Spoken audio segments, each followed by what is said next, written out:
People can smell if you're hungry. People can smell if you're broke. And it's connecting to the person that's on the other side of the phone. The more connections you make, the better your transactions will be. It's just like learning how to play ball, just like learning how to play an instrument. You just hone it in, you practice, finding your rhythm instead of trying to be someone else, and pretty soon you'll be good at it. And don't be a pushy salesman, low pressure. That's the best advice I got. Hey everybody, I'm really excited for you to listen to this interview. I'm really fascinated right now about the young people that I've been interviewing here lately on the podcast and what they can teach us about life and about business and about drive. And one of these people just happens to be my guest today, Mr. Jacob Montgomery. He's got amazing stories, so sit back. This is going to be a good ride. Ready? Ready to rock and roll? Is that action?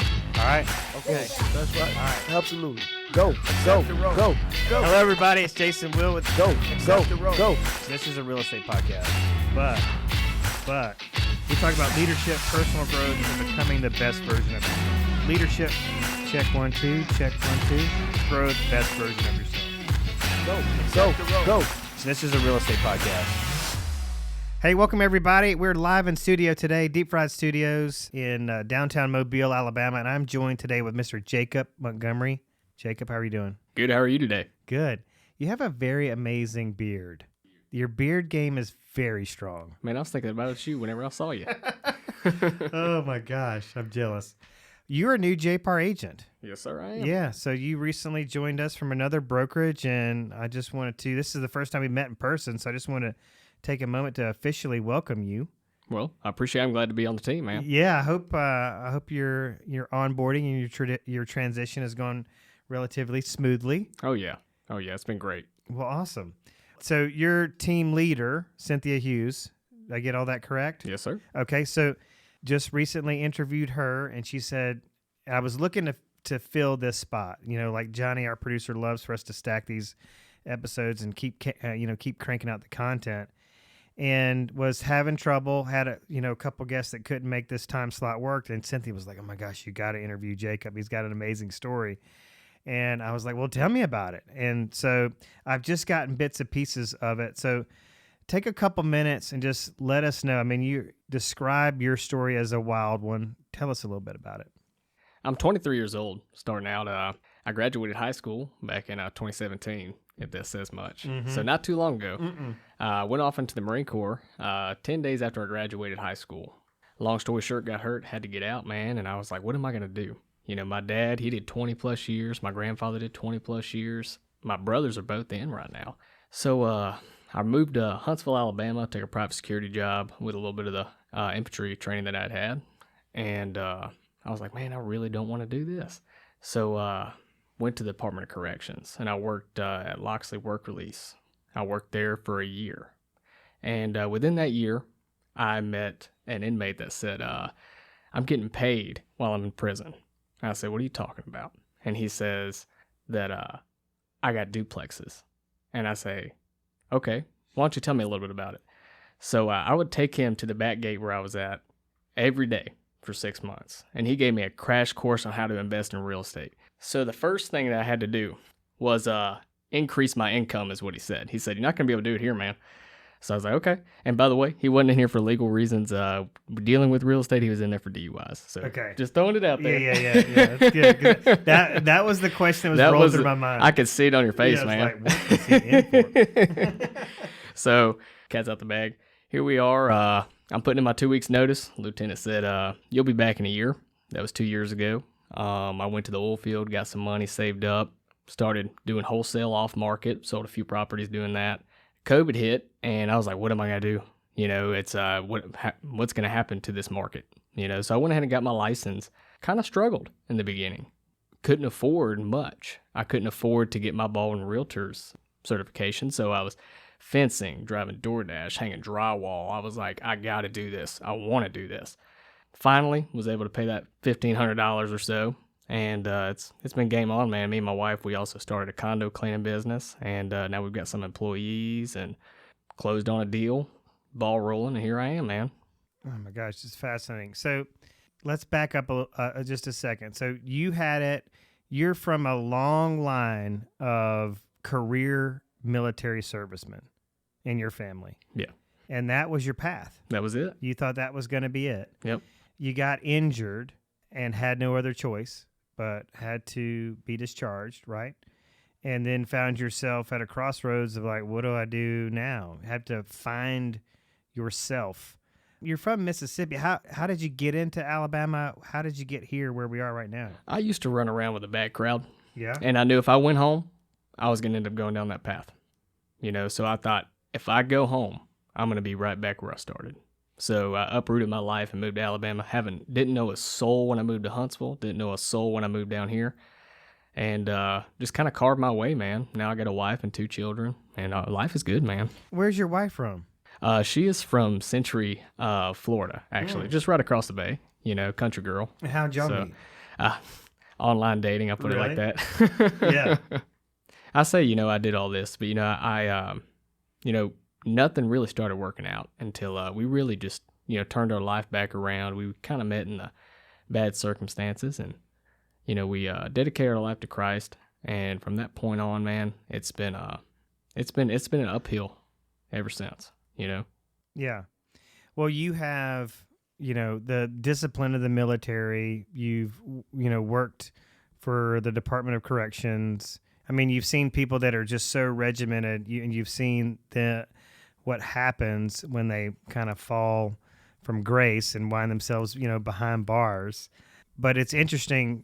I'm wondering did some of this acting out just come from this history of discipline that's in your family? I imagine your dad was pretty rigid, or is pretty rigid. Yeah. And maybe it was very strict growing up. So was that some of it? Just like, hey, I never got a chance to sow my seeds and need to be a little bit wild now and experience life. Man. And I really didn't break loose until I was about 18. There was just, I knew I'd already signed on with the military before I even graduated. Even signed on early at 17. Got parental permission and everything. So I guess a part of me was like, I got to live a little. But, now looking back, I wish I could change some things. But, here I am, man. And it's a good life. Finally found where I feel like I'm meant to be. Yeah. It's interesting that the course you're on right now was, kind of solidified by somebody who was an inmate. Yeah. Right? Do you have any contact with this person at all today, or? Not really. Yeah. Not really. I've connected with him. He's doing well now. I leave his personal life out of the mix, but it's all about impact. Just like, what this is all about. A crazy moment in your life. You're sitting there thinking, this is what I'm going to do. And then, bam, you get impacted. And what are you going to do? You got to make a decision. And I knew I didn't want to sit there working in a prison for 20, 30 years. People retiring and still having to work part-time jobs. Mm-hmm. I wanted to build a legacy for my family. So this is it. It's powerful to me to think about where you are in your mindset and where you are in life in terms of your age and what is possible when you get to be in your 40s, based on what you're figuring out now. When I was 23, I'm talking wide open. I've wasted so much time, but it's interesting to me to hear stories, because you're right. This podcast is all about who has impacted you and how are you using that to impact others. And so this guy you meet in a correctional facility obviously sees something in you. I don't know, your face is inviting. I mean, there's something very friendly and warm just about your persona. So I don't know if that's what he was like. Hey, this young kid, this looks like, you have like potential written on your forehead. I don't know, it's weird. So maybe that's what he saw. Or maybe he was just trying to show off. Who knows? But for whatever reason, it made an impact on you and got you thinking and got you on this road to entrepreneurship and building a business and building passive income streams and, just getting out there and hustling. Appreciate it, man. Yeah, so congratulations. I said it before I came in here to you that whenever I moved down here 3 years ago, I would see your 007, pistols in the air kind of billboard that you had. And, I always thought, man, that guy seems so cool. And here I am sitting on your podcast, all them years later. It's just funny how life will lead you down these paths. Yeah, it is. It certainly is. I caught a lot of heat for I bet that you did. Billboard because, it was the 007. We copied that idea off a movie. Gosh, the name of it escapes me now, but it's a Paul Rudd movie. People know what we're talking about. But the height of the billboard, like when you passed it, like that gun was kind of in your face. And I was like, It caught my attention, man. yeah. So that's funny. So what have you learned about real estate, or what are you learning about real estate that we can use your life experience and what you're going through to help people? And this could be for people that want to invest in real estate or want to pursue a real estate career. You know, I was talking to Cynthia. I mean, we have, like, in the market where I'm in right now in Birmingham, Alabama, there is over 7,000 listings and just over 2,000 agents. So think about that. Think about how many more listings there are than agents. There's so many people getting into the industry right now, more than they ever have before. And, you know, they have this expectation that it's going to be easy, but really nothing worth having is easy. But what has your experience been like? Well, whenever I first got here, I heard that the top 90% of agents are the ones who control most of the listings and the ones who do most of the business. And I thought, man, that's 10%, you know? So what do I got to do to get in that top 10%? Obviously, you know, there's a lot of agents in our market. I got to do something different. My first ever listing, you know, I wanted to legitimately help this lady that was actually getting out of the Navy. I was hanging drywall, putting in floors, you know, I was going above and beyond for it, you know, and, you know, I think new agents, don't be afraid to get in and get your hands dirty. Don't be afraid to, whenever I first got my license and I finally got, like I said, saved up that money, I was making 150 phone calls a day. Me and a buddy of mine that we had actually gone to Keller Williams together at the time. That really jump-started it. I had a lot of buyers. I was looking for listings, got a lot of buyers. Still nurturing a lot of those leads from whenever I was doing that then. And I wish I still had the time to make those calls. I guess it's all about, you know, breaking it down yourself. But, you know, me and Cynthia, who was just on, we actually just brought on a new person on our team that's going to be setting appointments for us. So that's going to help us stay in the field, boots on the ground, connections, talk to as many people as you can, make as many relationships as you can. You don't even have to talk about real estate. Just make some friends. I moved down here, didn't know a soul, and it's all about the friend. People can smell if you're hungry. People can smell if you're broke. Yeah. Low pressure. That's the best advice I got is don't be a pushy salesman. Be Jason, be Jacob, be Cynthia. Really great advice. I find that most folks complicate this process way more than they need to.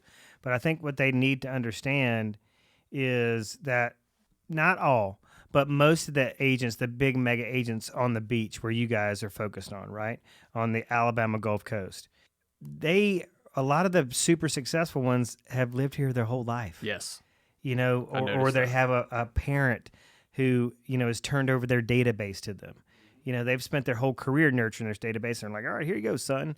And, you know, that sometimes that agent is a hustler and sometimes, you know, they've got that silver spoon mindset. But I don't think a lot of people understand how much more of a challenge it is to build your business when you're in a market where you don't know a soul. Yeah. And so whether you do or you don't, conversations is the key. Yeah. Being yourself is a key. Having a desire to help people is key. But how are you putting yourself, or how are you continuing to put yourself in like this line of fire of conversations or starting conversations? I mean, where'd you get the list of the 150 people? I mean, unpack it a little bit for us. So I use RedXGeo leads. I know a lot of people, you know, have heard of that down here. And I personally liked it because I could just click on a condo complex and boom, pull up as many numbers as it could pull off a public record.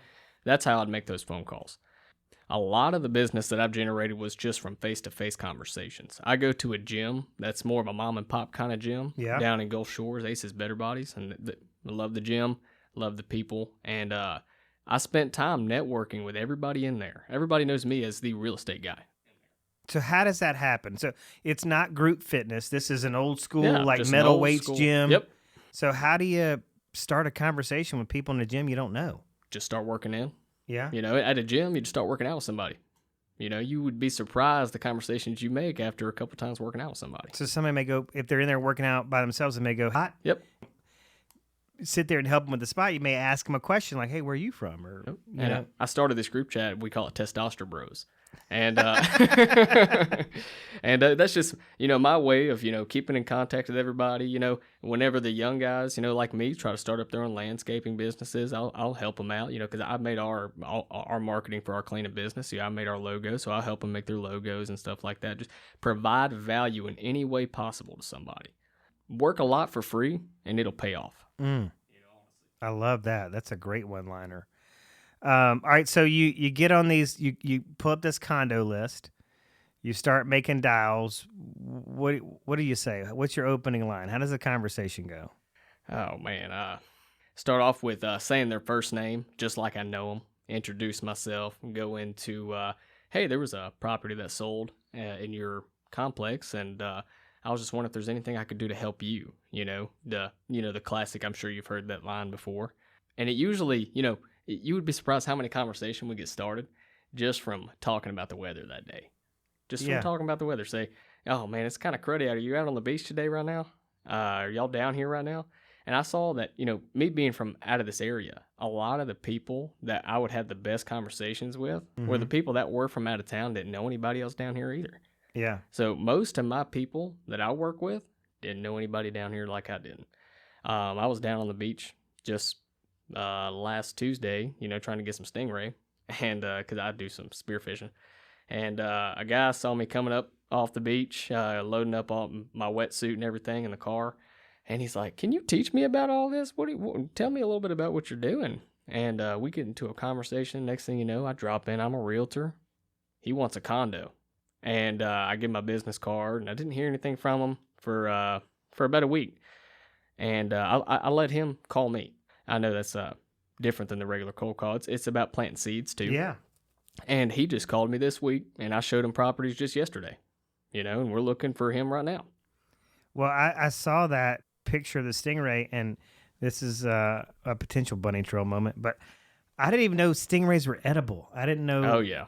I've grown up, on the coast my whole life, and stingrays are like a nuisance. You get them on the line, you're like, oh gosh.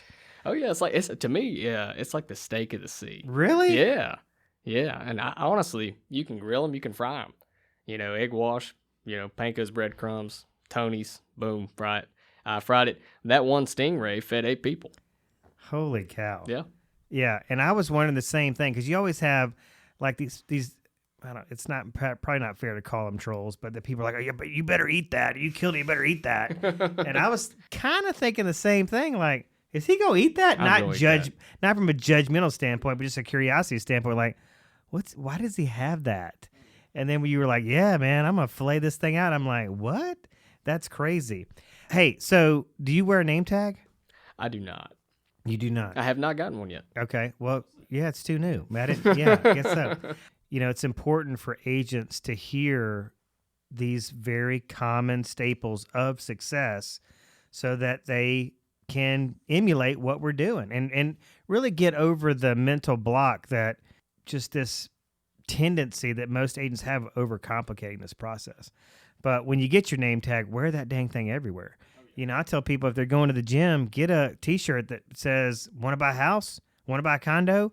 It's everything to start up a conversation. Your interaction with this gentleman on the beach was a conversation that started over spearfishing. But every potential person you meet, and agents out there, potential agents or people that are thinking about getting a real estate license need to hear this, is a potential interview, right? Absolutely. And another big avenue that I have is this condo cleaning business, because not many people want a realtor down here right now, but a lot of people need condo cleaners. And you provide a good service, and me and my wife will personally go and meet the owners. What's a better time to say I'm a realtor than then? How do you find clients for this condo cleaning business? What's happening Gulf Shores, all those Facebook groups. Need a condo cleaned. Yep. Hey, check out this job we did. Mm-hmm. And now we've got people that we clean for referring us. So I've actually priced out properties for some of our condo owners. And I know that I may not have their business right now. They don't want to sell right now, but who says they don't want to buy later? Yeah, absolutely. And that's a really competitive business to try to break into. That's why I was asking. So is real estate, right? You've got to be proactive, not reactive.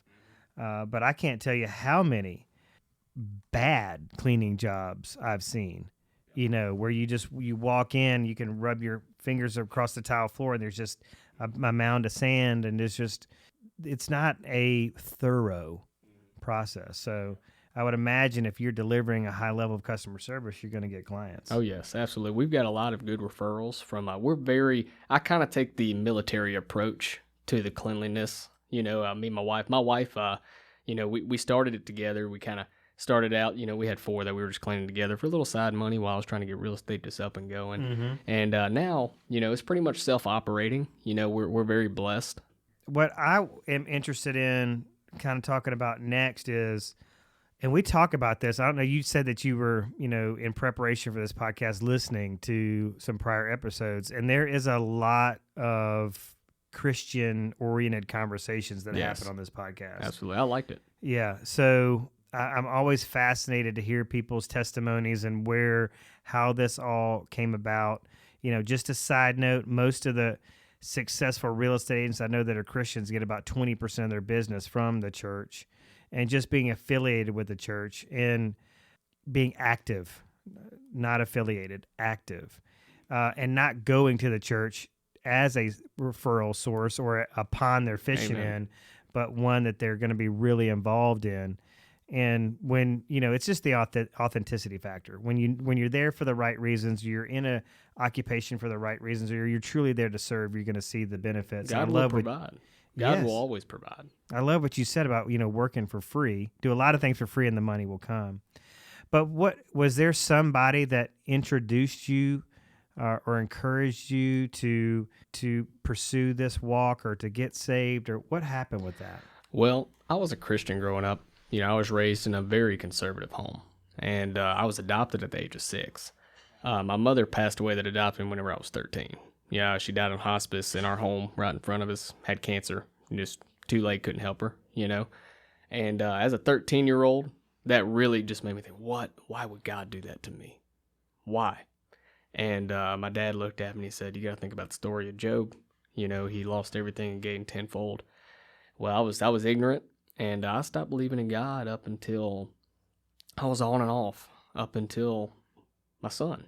And I just saw the innocence of it. And I saw that, he was going to copy me. He was going to model me. And I started seeing myself in my child.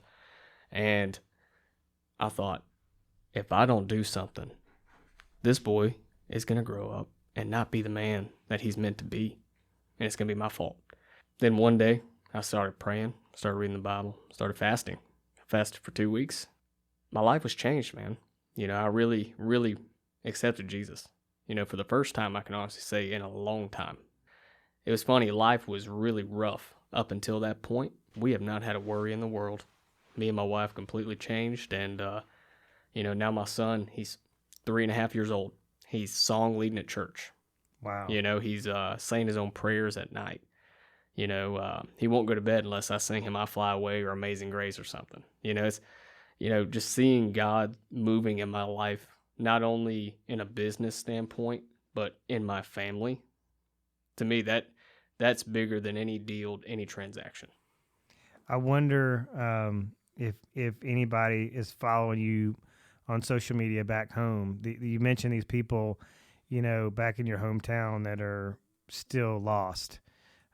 Whether what they're seeing from you is inspiring them.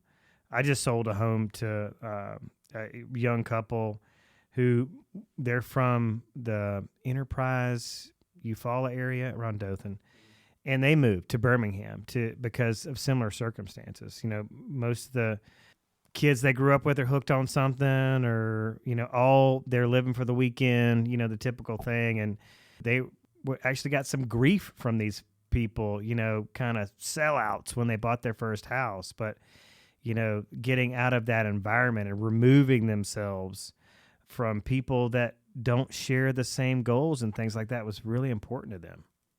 Really, really important. Just did a podcast interview with a young lady who was surrounded by, girls in high school that, are proud of their eating disorders because it's helping them conform to a body type that's accepting in their social circle. So she just surrounds herself with people that are positive, people that aren't going to hate on her, that accept her for who she is and share the same goals and ambitions as she does. So that's a great secret of success.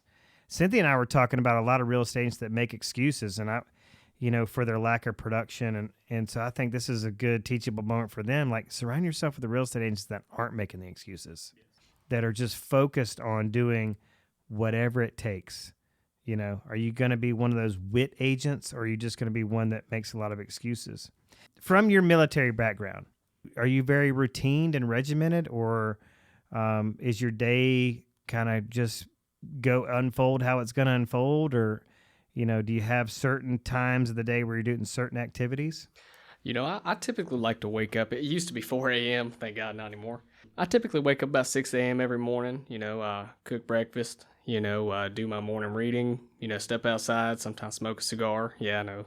Bad Jacob. I like cigars. But yeah, that's my morning. And then about 8 o'clock, whenever 8 o'clock hits, open up the computer, look at the local market. What just hit the market? Look at the hot sheet, look at everything that's coming on. And look at what was closed. What did something expire today? Should I call them? Let me white page them for a second, see what happened. And then, we jump out, go run the linens to our condo cleaners and get that started up. And if I have showings, go hit the showings. It's pretty much that, running back and forth between the businesses, man. You know? Why is starting your day with looking at the data, why do you think that's important? Well, as real estate agents, we're supposed to be local market experts. And if we can't tell our clients what's going on in this market, we're doing them a disjustice. And at that point, are you just trying to get the money? Or are you really trying to help somebody? Yeah, I think that makes a lot of sense. One of my biggest initiatives right now is to get agents in a routine. And that routine always starts with opening up the MLS and looking at the hot sheet and looking at what is sold and went pending and expired, just like you said, and just crunching the numbers. And the number one thing our consumers want from us, that what they expect from us, is market knowledge. And one thing I see, it's probably 9 out of 10 agents are not going to go that route, are not going to be proactive about diving into the numbers. They're only going to do the research when somebody says, "Hey, I want to sell this condo." Yep. And then they'll go, "All right, let me go. I better do some research now." So I love that you said that. Just instinctively, that just popped out of your mouth. Like, this is how I start my day. This is why it's important. You didn't even have to think about it. But I'm sure you have experienced agents, even in your young career, that are just very reactive. Yes. And I just, my question to them is, are you the wind or are you the flag? Are you, the flag is at the mercy of the wind. So what are you going to be? I love to use sports analogies, but are you a sports guy? You like sports? Occasionally. I'm more of a fishing guy. Fishing guy. Okay. So whether it's fishing, sports, or music, if spearfishing, okay? So if you didn't do any type of practice, or if you just I'm just going to get in the water and see what happens. I mean, if there was no preparation or no process to your spearfishing, you probably wouldn't have much luck. There's probably a certain time where you need to go out, or maybe the visibility is better. You got to study tides. You have to do things like that. You have to do a little bit of research to ensure that you're going to have some success, because you're going out there to find something to eat. Absolutely. I guess there is a good correlation, if I was to try to connect the dots like that. You jump in the water and you hadn't read the tides. If you jump in the market, you don't read the market. And you target a specific neighborhood. You target this Goliath grouper. I've seen one out there by the jetties. You take that shot, what's going to happen? He's going to drag you out to the Gulf. Right. You take that shot at that owner. And this guy, he owns a multi-million-dollar house on Ono Island, and you can't tell him, what's going on in his market. Or a condo buyer is looking for investment purposes, and he tells you, "Oh, I want a 40 cap on the beach," and you're like, "What's that?"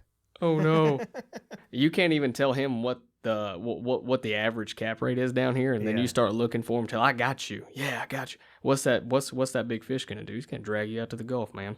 Well, and you mentioned jumping on the phone and making these 150 dials and all this stuff and calling condo owners. And when I ask agents, I try to stay in curiosity with agents because I want to learn more about their thought process and more about what is their mental roadblocks and what's getting in the way of them being successful. I just see time and time again agents becoming that statistic. I mean, you talked about 10% of the agents doing 90% of the business. Well, there's a 90% fail rate. So 90% of the agents are going to fail. They're just destined to fail.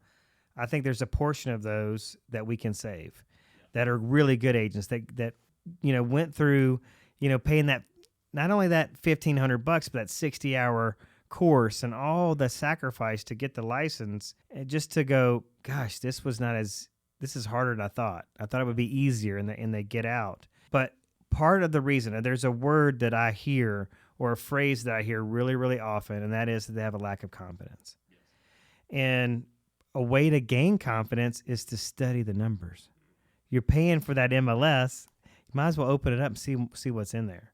And I'm sure you've heard, I'm sure you've heard, you're the product of the people you surround yourself with. Right. So I believe the term was 5. The 5 people that you surround yourself with. Are you surrounding yourself with people that are smoking weed, getting drunk, going to parties? Or are you surrounding yourself with business owners, investors, other real estate agents? What are you doing? Yeah. Yeah, I mean, that's a really, really good point. And to my point of, are you going to lunch or hanging around the water cooler in the office around agents that are just really prone at making excuses?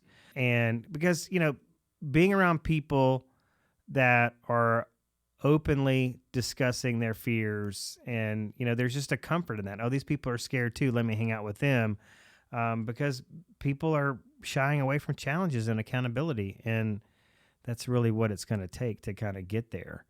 The other thing is knowing the contracts and what the contracts say. So there's very simple ways that we can gain confidence.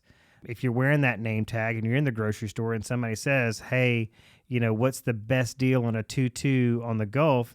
And you're like, well, I got 3 units in mind. They're going to go, wow. Instead of, going, well, let me get back to my computer at the office and I'll run back there right now and I'll research and I'll email it to you. I think that was a missed opportunity, right? So, when opportunity presents itself, if you're not prepared, you're going to lose it, right? You may not get a second chance at that. Yep. I had a buyer last week. They're looking, whenever we first met down, we sat down at Hazel's Nook. It was actually a buddy of mine we sat down at Hazel's Nook. It was a buddy of mine that I used to go on youth trips with back in the day. And now here we are, grown up. He was from Birmingham. Our churches used to run together. And he hits me up and says, hey, man, me and my wife, we've started investing, and now we want to buy a condo down on the beach. And I said, okay, well, let's sit down. Let's talk about what you want. So we go to Hazel's Nook, and he says, we're looking 200 and below. I said, okay, and what exactly are y'all looking at? Are y'all just looking for cash flow, or are you trying to get something that's the picturesque, I want to stay here and buy my family kind of condo? Mm-hmm. And they said a little bit of both. I said, okay, well, how about this? I'll schedule us some condos under $200,000, and we'll make our decisions based off of this first showing. Well, I'm not going to say where we went, but I will say whenever we went to this condo, listed at $198,000, there was rat poop on the floor, and it felt like we were in a holding cell. And we walked in, and I look at them, and they're like, okay, yeah, 300s. Yeah. I was like, I thought if I showed you, right, it'd be better than just telling you. Yeah. Because I didn't want you to think I'm just selling you on something. I want you to know that this it may work and you may get your money's worth out of it whenever you rent it out, but it's not fitting the bill for what you actually want. Yeah. How did I'm curious to know how the relationship with you and Cynthia came about and how y'all started working together. Is there a story behind that? Yeah, we had a mutual friend of mine introduce us. We were all at Keller Williams together, and he since moved on to other things. And me and Cynthia, she was like my real estate mama. Yeah. She helped me with contracts. I was in the office making phone calls all day. I'd get there, like I said, I'd get there at 8 o'clock, and I'd be there till sometimes 6, 7 at night, till the sun goes down. Finally, someone walks in there, and I'm not going to say names. They say, hey, I'd like to be your mentor. and I never seen her before, never nothing. And she started sitting down trying to help me form up this plan. Everything was real nice. But, she wanted, and I understand, you got to get paid for what you do. It would have been better if we had started out that way saying, you want my money. Mm-hmm. But it became, I want 50% of your first few listings. I was like, sorry, I'm not doing that. It wasn't because I wouldn't have done it. It's the way it was went about. Mm-hmm. I understand what it feels like to be sold to. Mm-hmm. Trust me, I've had plenty of inmates try to sell me on some stuff before. Yeah. Whenever I get that, I guess that's how I can judge a book by its cover, or judge a character, is that feeling I got whenever I knew I was being lied to in the prison. And anyway, so Cynthia, I never got that feeling. And anytime I had a question, she'd tell me. Never asked for money in return or nothing. And honestly, it works in her favor too, because she's investing her time for the return of, now here we are working together. And now she gets pieces of my commission anyway. Yeah. Because it was an upfront, very transparent offer that was deeply explained. Like, Yes. this is our relationship and this is what it looks like. I don't know, that's kind of disturbing to me when I think about how the other mentor approached you, and, just what that might mean for the overall office culture. That's for maybe a discussion off mic. But is there any other advice that you have? Let's say this. I've just passed my test. I've paid the board their dues. I've gotten all my stuff done. I'm ready to report to the office at 8 a.m. or in front of my home computer at 8 a.m. What do I do next? Do you have some next steps that you'd lay out for a new agent? Hold on tight. No. The information is out there. If you went to the meeting that we had in Gulf Shore's office at JPAR today, pouring with knowledge. That's one of the things that I would say is, whenever I first became a real estate agent, I would be in that office every day. I'd walk into top producing real estate agents' office and just pick their brain. They didn't know who I was. I didn't know who they were. But guess what? We ended up becoming friends. We're friends on Facebook. So I guess that means we're really good friends, right? Yeah.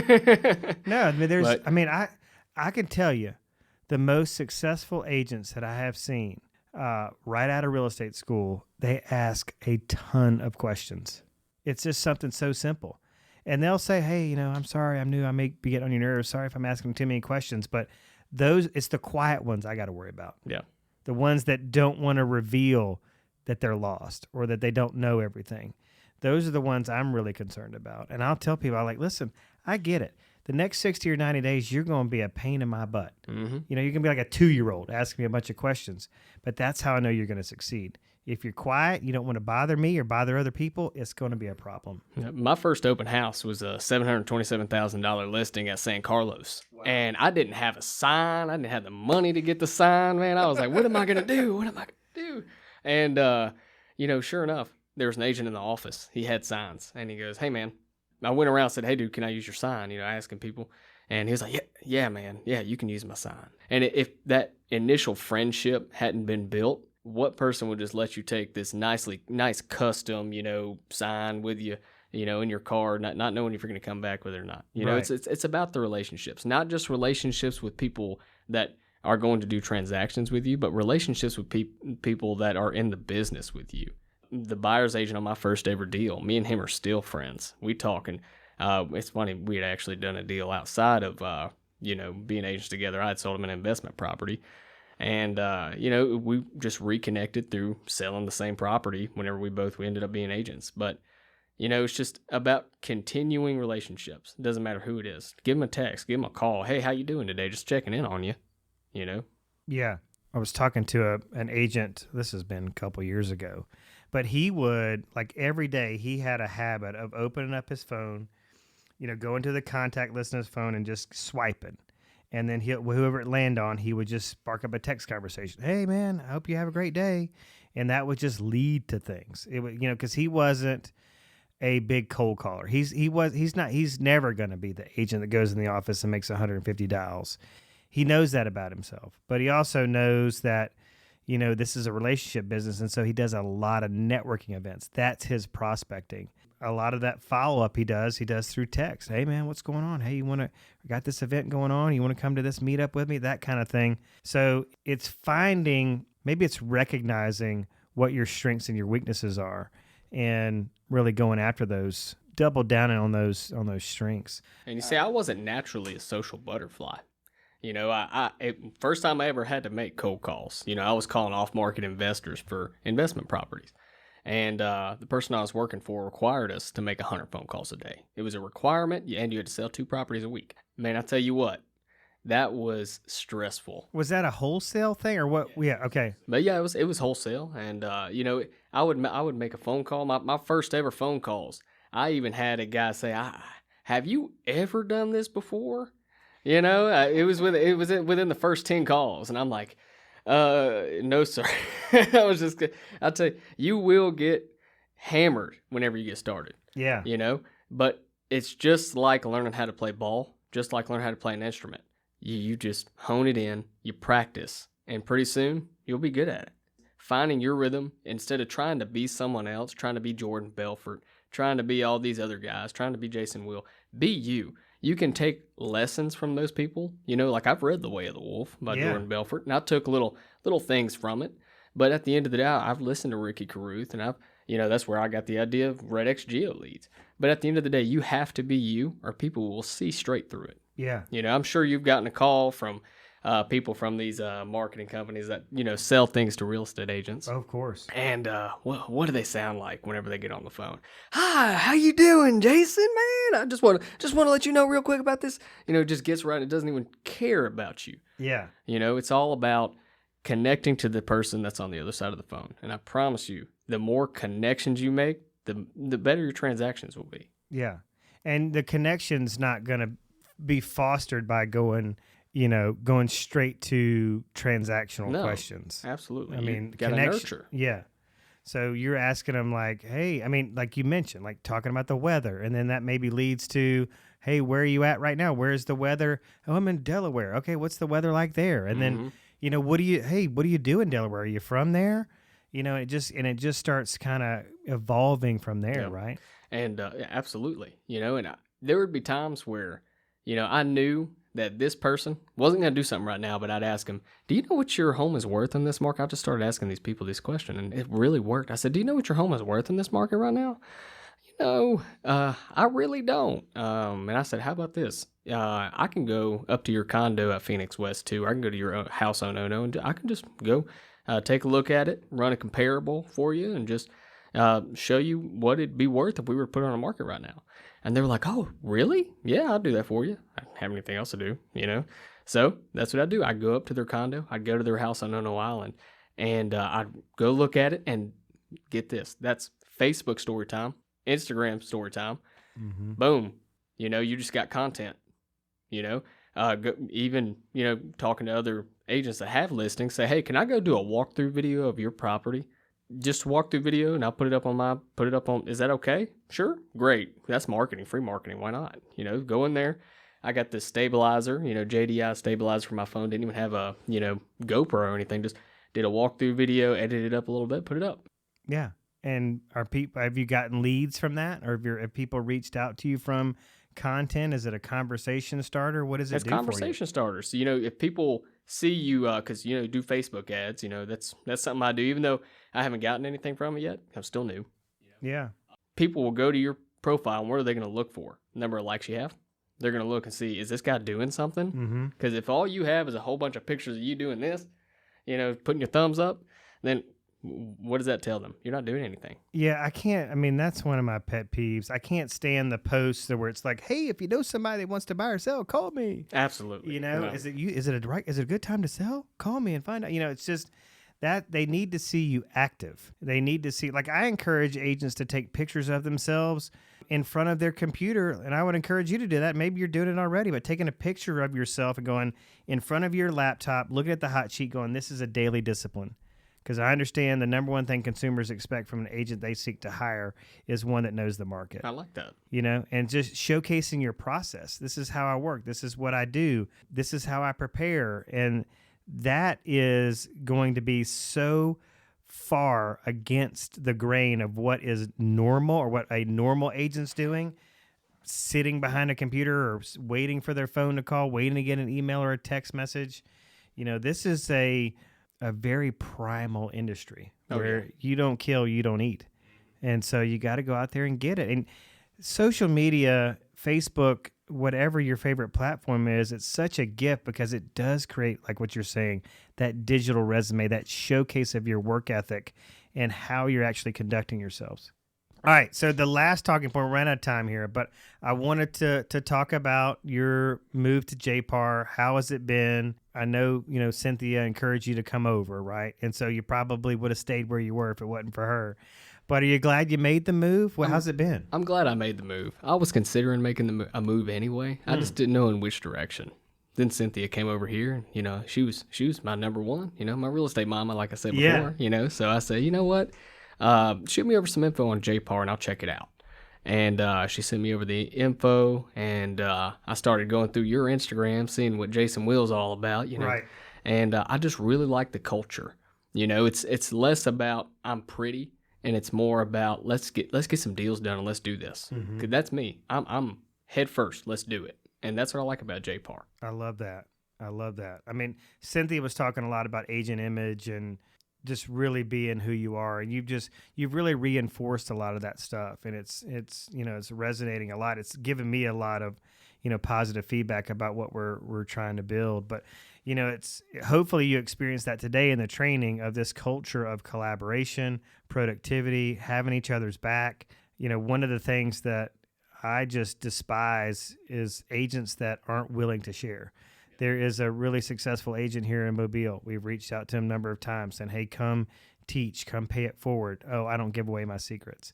And that's not the agent we're looking for. We're looking for the agent that understands that there is so much business out there. There's actually enough for all of us.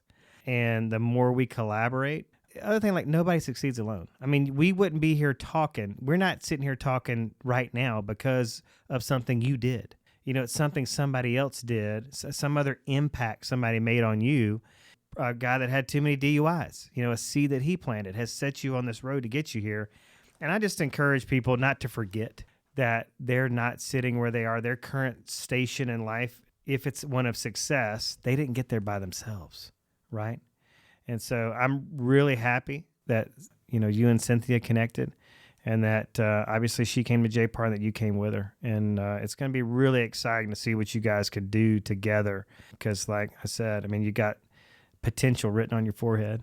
Well, appreciate it, Jason. Yeah. It's been great being here, man. Well, thank you so much for coming in and sharing your story. I really feel like we barely even scratched the surface of your story. I mean, because, you just kind of dropped that adoption, bomb on us, and I was there's got to be a lot there. Just a summary, I promise. Yeah, so we're gonna have to do a part 2 to this. Okay.